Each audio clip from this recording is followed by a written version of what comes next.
May mga tanong kayo about your business, so I'm willing to answer it. Susubukan ko pong sagutin ito.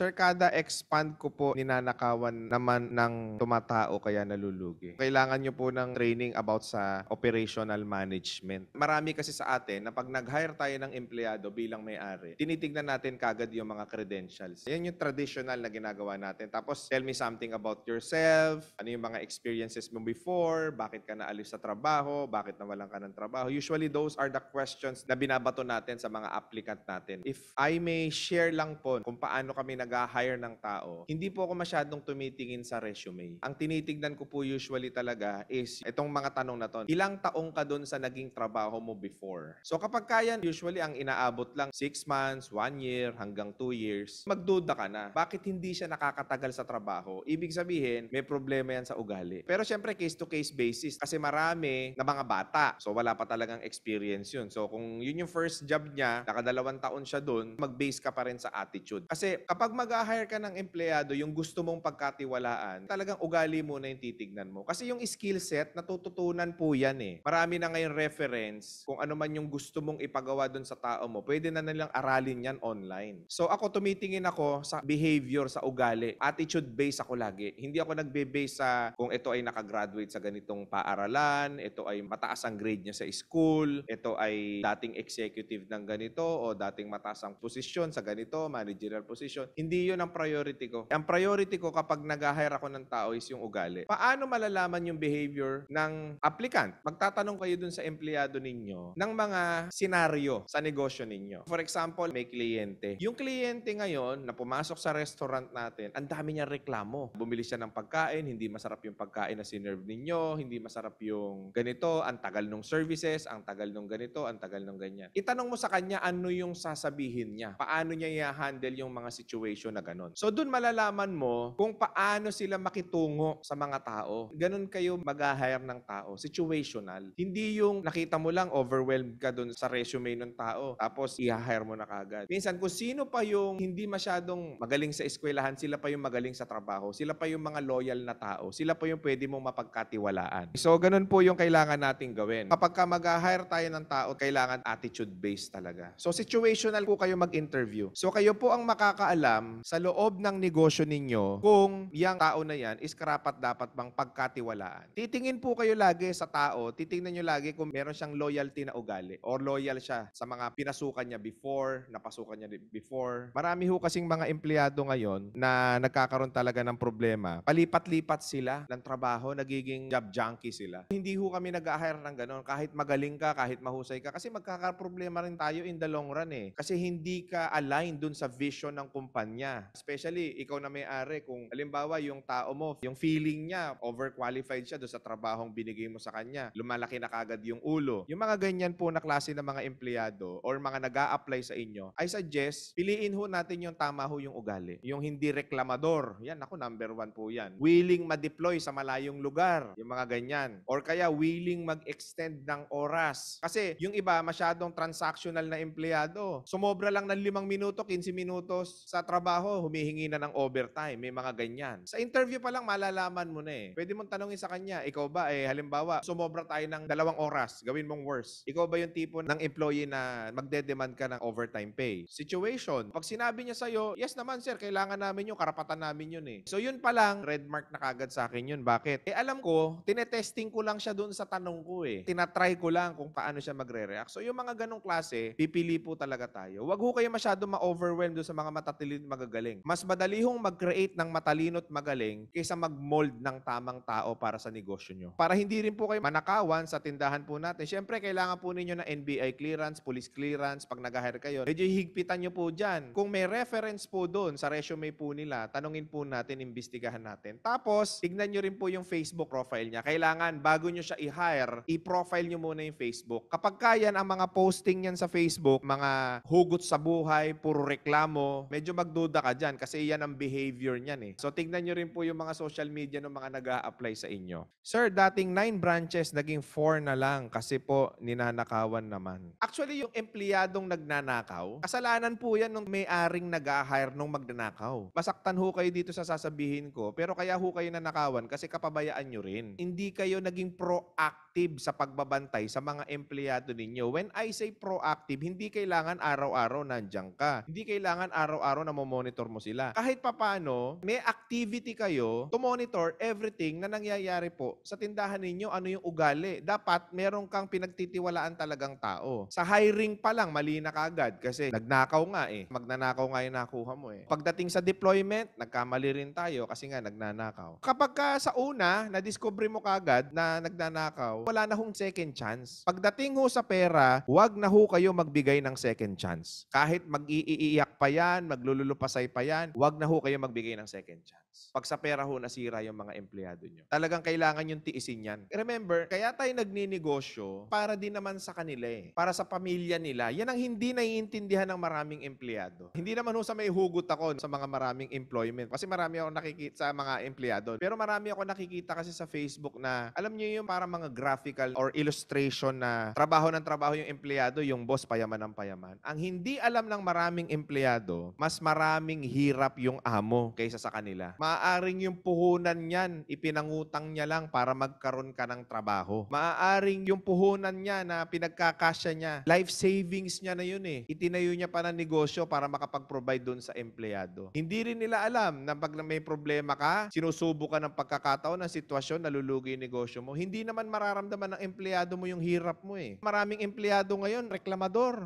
Kasi yung trabaho ko ganito, kasi ganito, kasi ganyan. Alam mo yung mga ganong klase ng tao, kaya hindi sila pinagpapala, hindi nila naiintindihan na yung amo nila, tao rin yun. Nahihirapan din yun. Sinusubok din ng pagkakataon yun. Ang nagiging problema, sa atin naman, na bilang naman may-ari, masyado naman tayong considerate. Kasi sir, pag hindi naman ako naging considerate, takot akong malayasan ako ng tao ko eh. O yun ang pagkakamali mong may-ari. Kapag ka hanggang ngayon, takot ka pang inaalisan ng tao mo dahil baka mapila yung operation ninyo o mali ka na may-ari. Bakit ko nasabi na mali ka na may-ari? Simpleng-simple lang. Dapat, bilang may-ari, hindi ka pwedeng pagmalakihan ng tao mo. Umalis man siya, maghanap man siya ng ibang trabaho, alisin mo man siya sa trabaho, kaya mo ulit gumawa o mag-create ng kagaya niya. Duplication is the key sa negosyo. So, kahit naman hindi ikaw nag-ooperate, at least kahit papano, meron kang idea, meron kang alam kung paano yung pasikot-sikot ng negosyo mo, yung overall. Para hindi tayo pagmalakihan ng mga empleyado rin naman natin. Kailangan po talaga natin tanggapin, kailangan meron tayong will talaga. Ang negosyo po is survival. Hindi ba kayo nagtataka? Bakit 1% lang ng mga sumubok magnegosyo ang naging multi-millionaire? And maybe 10% of that is yung naging successful. And maybe 30% of that is yung nakaka-get by doon sa negosyo nila. Bakit ganon? Bakit konti lang yung nagsasucceed sa negosyo? Anong point ko? Kailangan meron ka talagang will to succeed, to actually make your business successful. Huwag kang emosyonal sa mga tao mo. Huwag kang emosyonal sa iba pang mga bagay. Kailangan objective ka lagi pagdating sa business. Pagka ninakawang ka, nakita mo may record, maliit o malaki, alisin mo na kagad mga tao mo. Nag-a-apply pa lang, nakita mo may ugali, kahit magaling, kahit mahusay, huwag mong tanggapin. Titingin kayo lagi sa ugali. Tapos, along the way, habang nag-ooperate kayo, mag-a-unfold yung totoong ugali niyan. Nandyan nalalabas na medyo malikot pala kamay, nandyan nalalabas na malikot yung mata. So, pagdudahan mo na kagad. Bilang negosyante, tama na maging praning kayo. Ano ibig sabihin ng praning kayo? Yung tamang duda kayo lagi. Tama po yun bilang negosyante. Especially pagdating sa operation. Kasi, doon mo lang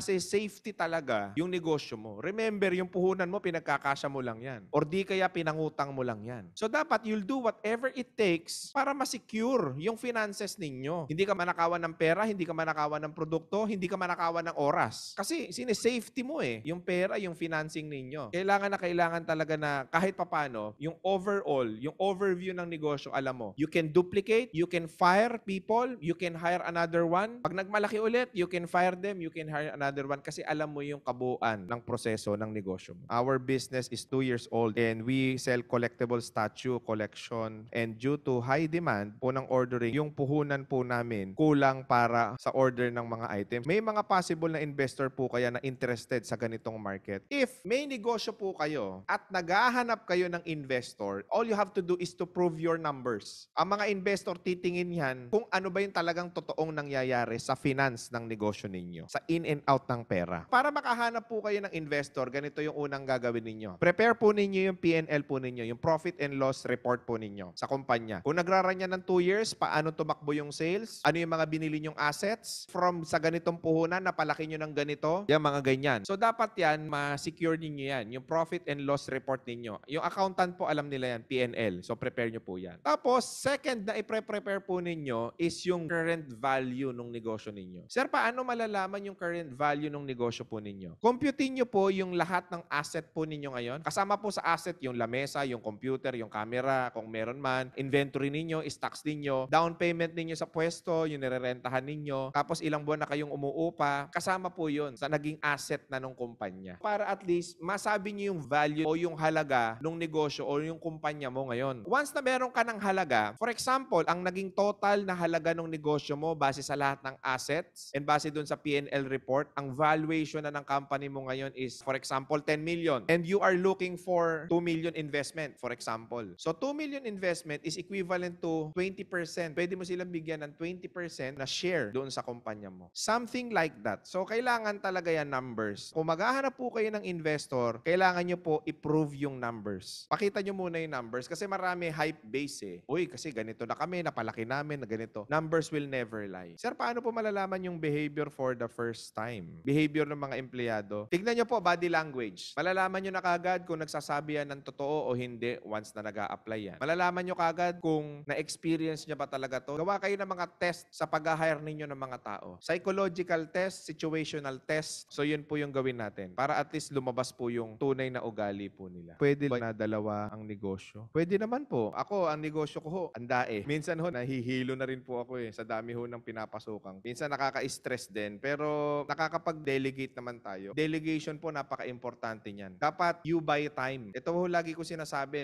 sa mga business partner ko rin. Whenever nagagawa po tayo ng business, we buy time. Huwag ho kayong magtitipid sa manpower. Kung may qualified naman, okay naman ang ugali, or project-based man yan, you buy time of other people kasi mas magiging efficient ka. Kasi minsan, especially pagdating po sa marketing, hire kayo ng professional sa marketing. Hindi lahat visual na tao. Hire po kayo talaga. Isa sa mga pinaka-process po na masasuggest ko na kailangan meron kayo sa negosyo nyo is yung social media manager at saka yung mga graphic designer or video editor. Kailangan po meron kayo niyan sa negosyo ninyo kung gusto nyo pong mapalaki yan. Sir, gusto ko sana mag-out bilang empleyado. Pero ang hirap maghanap ng kapalit bilang kolektor. Lending company po. Kung kayo po ay susugod sa pagnenegosyo at kayo po ay magre-resign sa pagtatrabaho, kailangan po meron po tayong tinatawag na calculated risk. Yan po ang pagkakamali ng marami. Bakit? May forecast po kasi ang marami sa negosyong papasukin nila. Minsan ang tao sobrang positive. Pagka pinasok ko tong negosyo na to, tong ganito, ito yung mga magiging customer ko, ito yung magiging market ko, ito yung mga ganito. Nako, lahat ng positibo pumasok sa isip. So yung life savings nila, dun sa pagiging empleyado nila, naipon nila, ini-invest nila halos lahat saan? Sa negosyo. So ano usually nangyayari? Ang usually nangyayari, expectation versus reality. Ito yung iniisip nila mangyayari sa negosyo nila, tapos nung binuksan nila, hindi nila nakuha yung resulta ng sales na ine-expect nila. What happened? Nadi-discourage. Maagang nagko-quit kasi puro positive eh. So nung binagyo, nung tinamaan, hindi nila nakalkula, nagko-quit, bebenta na lang, balik na lang sa pagiging empleyado. Paano ba malalaman, sir, kung ano yung magandang negosyo? Ang magandang negosyo po, dapat meron niyang high perceived value. Ano ibig sabihin ng high perceived value? Yung impression ng market doon sa produkto mo is mahal. Ano ba yung mga product na merong high perceived value? For example, jewelry. Ang tingin ng tao dyan, mahal. Business packages, may high perceived value yan. Kasi maraming tao ang gustong mag-franchise. Ang taas ng perceived value nila pag nagbebenta ka ng negosyo. So, isip po kayo ng business packages para sa negosyo nyo. Isa pa sa mga may high perceived value, yung mga bags, yung mga ganyan. Ano ibig sabihin? Mataas ang value ng tingin ng tao, pero mababa at mura mo lang siya nakukuha. So, pwede kang tumubo ng 100, 200, 300% doon sa item. Mga skincare business, high perceived value po yan. Mura lang po ang puhunan yan. Alam nyo ba sa isang sabon, kung gagawa ka ng sabon mo, siguro puhunan mga 15 hanggang 20 pesos kasama na yung packaging. Maganda na yon, whitening soap na yon. Binibenta nila yan, especially sa mga MLM. Binibenta nila yan, 200, 300. Ilang doble yung kinikita ng kumpanya. Kasi may high perceived value na ma-market nila ng tama yung produkto nila eh. So isip po kayo ng negosyo na mataas ang impression para ang tubo po malaki. Para meron kang budget for marketing, pwede ka mag-position sa marketing, at meron ka ring budget for operational ng negosyo mo. Kung mag-hire ka ng mga tao, and etc.